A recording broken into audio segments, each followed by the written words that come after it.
سلام بیننده ارجمند، مومین احمدی هستم با برنامه خبری و تحلیلی اخبار آزادی در خدمت شما. امروز 30 اکتبر است و حالا نگاه به سرخط چندی از گزارش‌های برنامه. نمایندگان دین و مذهب‌های گوناگون در شهر دوشنبه جمع آمدند و درباره احترام به حقوق و آزادی‌های دینی بحث کردند. مفتی هم در نشست حضور داشت. هیچ کسی رو مجبور نکنید که دین یعنی چیکار کنه. دینداری اعتقاد ایمان آوردن مجبوری نیست.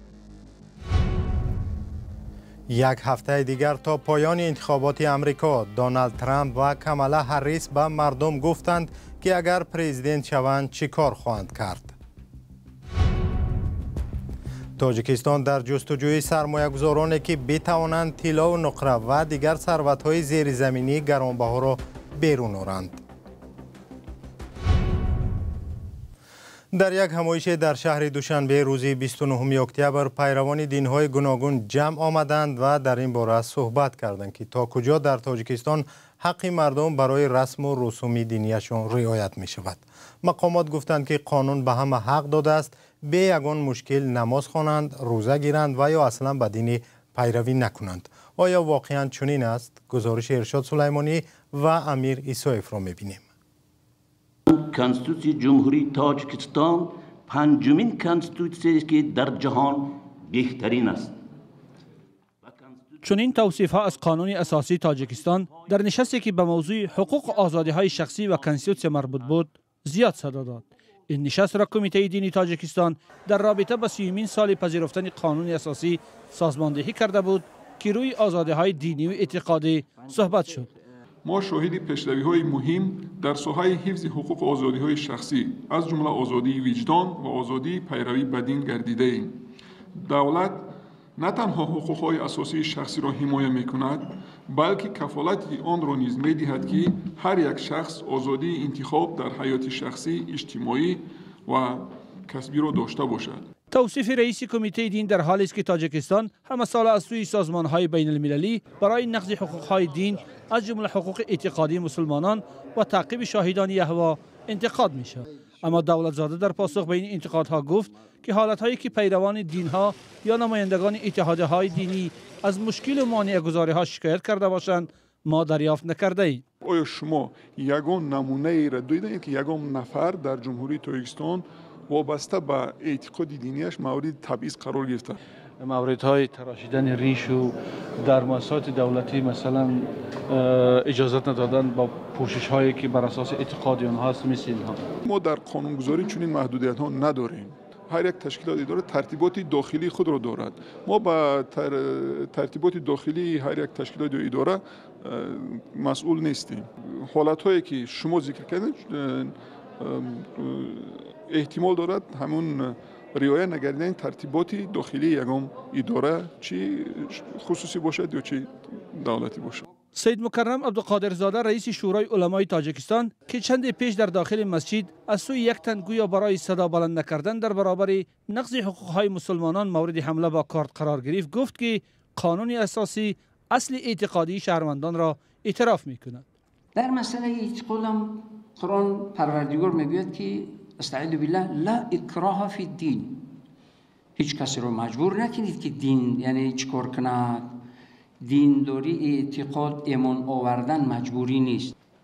یعنی این کفالتی ایمان آوردن، عبادت کردن یا ایمان نآوردن رو هم کنستیتوسیا یعنی چیز دادگی هست حتمی.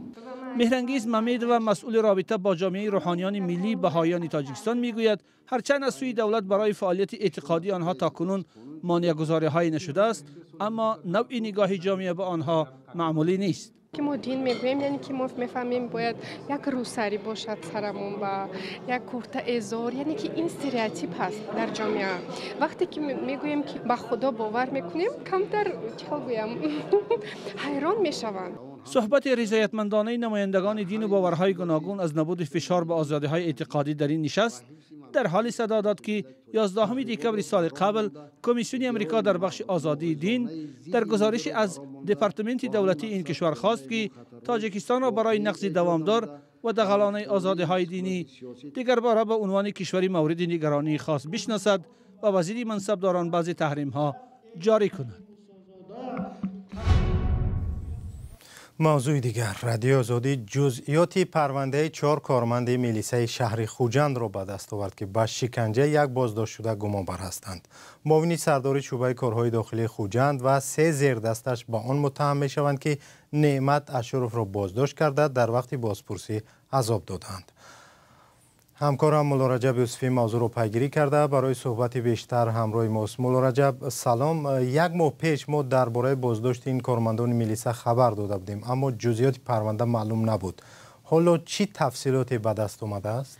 سلام مومن و درود بینندگان عزیز. به گزارش ائتلاف سازمان‌های جمعیتی ضد شکنجه که به دست رادیوی آزادی رسید، 22 فوریه امسال کارمندان میلیسه شهر خوجند 1 نفر با نام نعمت اشورمتوف را با اتهام قاچاق مواد مخدر بازداشت می‌کنند.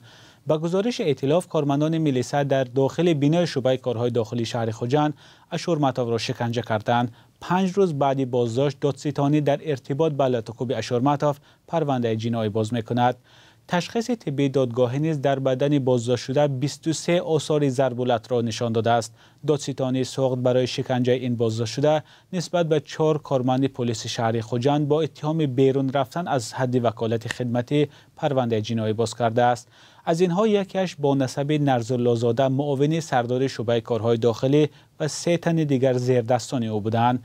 3 کارمند میلیسه به اطلاع دریافتی ما بازداشت شده، یکیش فرار کرده است. فرقت خواجه‌زاده دادستان ولایت سوخت ماه اوگوست امسال گفته بود به ضد این کارمندان میلیسه با اتهام قلابی هم پرونده گشودند، اما دادستان جزئیات نداد. مولا رجب، تفتیش این قضیه به کجا رسیده است؟ در دادستانی ولایت سوخت و هم ائتلاف ضد شکنجه به رادیوی آزادی گفتند که تفتیش این پرونده ادامه دارد. ائتلاف ضد شکنجه که از چند سازمان حامی حقوق عبارت است، برای حمایت بازداشت شده نعمت اشورمتوف وکیل دفاع جدا کرده است. نمایندگان ائتلاف گفتند که ادوکات درخواست کرد که رفتار 4 کارمند میلیسه نه با اتهام برآمدن از حد وکالت خدمتی بلکه با بند شکنجه بررسی شود، اما این درخواست رد شده است. تشکر مولا رجب. سازمان ملل در گذشته گفته بود که در تاجیکستان ماموران انتظامی برای گرفتن اعتراف گناه بازداشت شدگان را شکنجه می‌کنند و دادگاه‌ها نیز اعتراف را به اینابت می‌گیرند. برمیگردیم به امریکا. هفته آینده امریکا شاهد تغییرات خواهد شد که به تصمیم گیری ها در دنیا تاثیر خواهد گذاشت. هنوز معلوم نیست که از 2 نامزد به مقام پرزیدنتی که پیروز خواهد شد، ولی هر یک برای امریکا و مناسبت این کشور با جهان برنامه‌های خاص خود را دارند. کامالا هریس و دونالد ترامپ هفته اخیری ملاقات با طرفدارانشان را انجام می‌دهند. خلاصه این در گزارش صدای امریکا که همکارم کمی مرسی عطا پیشنهاد می‌کند. آخرین هفته معرکه انتخابات پرزیدنتی امریکا شبیه بحث دادگاهی شده است. حالا بهتر از 4 سال پیش زندگی دارید؟ منظور دونالد ترامپ 4 سال دوره پرزیدنتی جو بایدن است. دونالد ترامپ به طرفدارانش در نیویورک گفت که وضع اقتصاد را بهتر کرده با مهاجرت غیر قانونی مبارزه خواهد برد.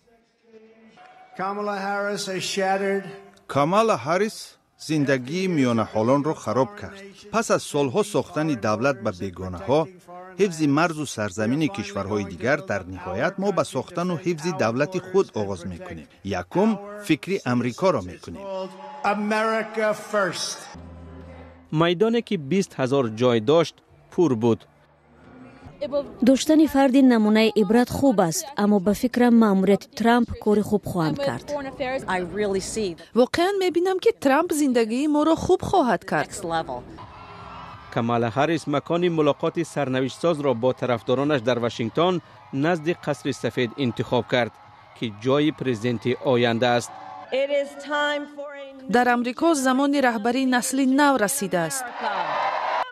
هریس موقع خود را به آینده امریکا گفت و ترامپ را تنقید کرد.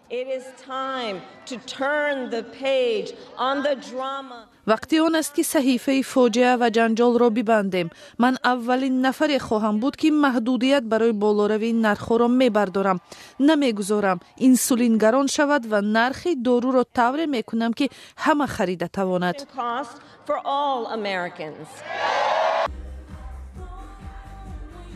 میخواهم در زندگیم اولین زن پرزیدنت رو ببینم. او به زنها اختیار میدهد که اسقاط حمل کنند یا نه. باور دارم که او بیشتر از حق زنها حمایت خواهد کرد. معرکه تبلیغ دو نامزد اساسی برای کرسی پرزیدنتی در امریکا به پایان خود نزدیک می شود. طرفداران هر دو نامزد در اضطراب و هیجان هستند. تا هفته دیگر کسی نخواهد دانست که کی پرزیدنت آینده امریکا خواهد شد. برنامه را با گزارشی از تاجیکستان ادامه خواهیم داد. مقامات تاجیکستان در یک تلاش جهت جلب سرمایه‌گذار برای استخراج معدن‌های طبیعی از جمله طلا و نقره و دیگر ثروت‌های زیرزمینی یک فوروم بین‌المللی تشکیل کردند. در این فوروم که دیروز آغاز یافت به سرمایه‌گذاران خارجی کانهای دست نخورده را نشان دادند که ممکن است صدها میلیون دلار فایده بیارند. برای یوسفی گزارش می‌دهد. چین، روسیه و امریکا سرمایه‌گذاران اساسی استخراج معدن‌های تاجیکستان نامیده می‌شوند و مقامات از رشد این ساحه می‌گویند. اما با وجود این تاجیکستان برای کارکرد صدها کان نو کشف شده‌اش سرمایه‌گذار می‌جوید. با این هدف در شهر دوشنبه نخستین همایش بین‌المللی استخراج معدن برگزار شد. در آن رهبران بیشتر از 300 شرکت از کشورهای شوروی سابق، امریکا، اروپا، آسیا و دولت‌های عرب با امکانات‌های سرمایه‌گذاری در بخش کشف و استخراج معدن‌های تاجیکستان صحبت کردند. روز در جمهوری زیاده از 800 کان‌های کندنی فایده‌ناک 60 نماد معدن‌های مینرالی کشف شده باشند و از در زمینه این کان‌ها امروز کارخانه عظیم کشور کار و فعالیت می‌کنند. حالا از این 800 کانی که گفته شد همگی 100 کان مورد کارکرد قرار دارد. در بخش از آنها معدن‌های نادر وجود دارند که استخراج آنها تجهیزات و فناوری‌های نو را طلب می‌کند.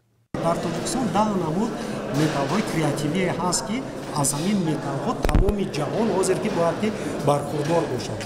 ما یک کارخانه ساخته ایستاده، کارخانه کارکردی لیتی و از سال امسال به انجام میرسد. سال آینده ما استخراج لیتی رو سر میکنند. شرخان ایران معاون وزیر صنعت و ساختمان قزاقستان میگوید کشورش مایل است که در استخراج معدن‌های نادر تاجیکستان همکاری کند، اما در آینده و فعلا شرایط این سرمایه‌گذاری را می‌آموزد.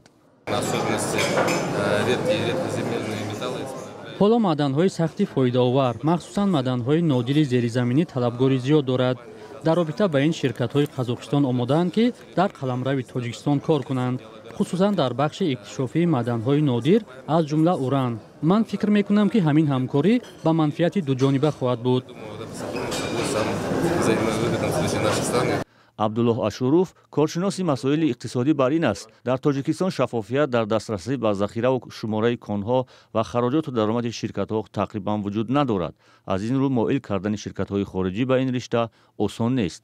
برای جلب بیشتری سرمایه‌گذاران برای استخراج معدن از کانهای در تاجیکستان، سرمایه‌گذاران خارجی پیش از همه به معلومات بیشتر نیاز دارند. بنابراین حکومت تاجیکستان رو می‌سازد که هرچی بیشتر درباره استخراج معدن، ظرفیت‌های کشور، شرایط سرمایه‌گذاری بیشتر معلومات پهن کند، طریق مطبوعات هم نشر کند که هم جامعه در این باره معلومات داشته باشد و هم سرمایه‌گذاران خارجی. این که مقامات تاجیکستان از افشای معلومات درباره استخراج معدن، ذخیره‌ها، امکانات‌ها سرپیچی می‌کنند، این در نهایت بر زیان کشور می‌انجامد. جستجوی سرمایه‌گذاران نو برای ذخیره‌های معدنی تاجیکستان در حال جریان می‌گیرد که بحث‌های دادگاهی سرمایه‌گذاران خارجی با شرکت‌های داخلی و مقامات و خواهشمندان احتمالی درباره شرایط کار پیام ضد شعارهای فوروم معدن دوشنبه را می‌دهد و آنها را به قدر می‌کند. برنامه اخباری آزادی به پایان رسید، ولی شما خبرهای نو بیشتر را از وبسایت آزادی.org و صفحه‌های رادیو آزادی در فیسبوک، اینستاگرام، شبکه ایکس و تلگرام و تیک تاک یوتیوب پیدا کنید. اگر شما هم خبری دارید و ما بفرستید. خدا نگهدار.